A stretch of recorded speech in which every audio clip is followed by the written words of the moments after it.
Itoong dating leader naman ng Dawla Islamiyya, biktima ho ng pamamaril ngunit nasawi naman matapos atakihin sa puso diyan ho sa Maguindanao del Sur. Alam natin ang detalye ng balitang yan, tinutukan ng Bombo Radyo, Coronadal.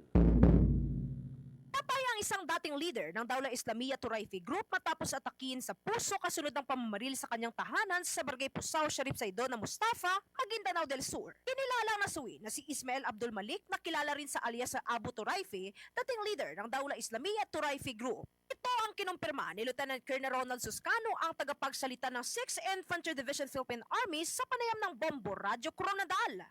Ayon kay Suscano, hindi tinamaan ng bala si Abdul Malik sa naturang insidente. Gayunpaman, pinaniniwala ang inatake ito sa puso habang nangyayari ang pamamaril sa kanyang bahay. Dinala sa bahay paggamutan si Abdul Malik, ngunit idineklara rin itong dead on arrival ng attending physician. Nakaragdagan, nauna nang sumuko si Abdul Malik sa mga otoridad sa ilalim ng 6th Infantry Division Philippine Army ng nakarang taon. Ipinihayag naman ni Lieutenant Colonel Suscano na patuloy ang isinasagawang investigasyon ng mga otoridad upang matukoy ang mga responsable sa pamamaril at patuloy ring pinapanatili ang peace and order sa South Central Mindanao. Though the military and the PNP is still on top of the situation, walang dapat ikalat mga kamumpo natin. Very safe po yung mga kalsada natin, yung mga pasyalan natin.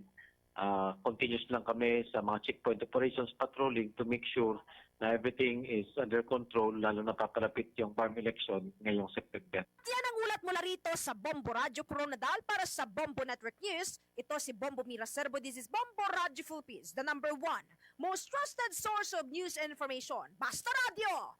Bombo!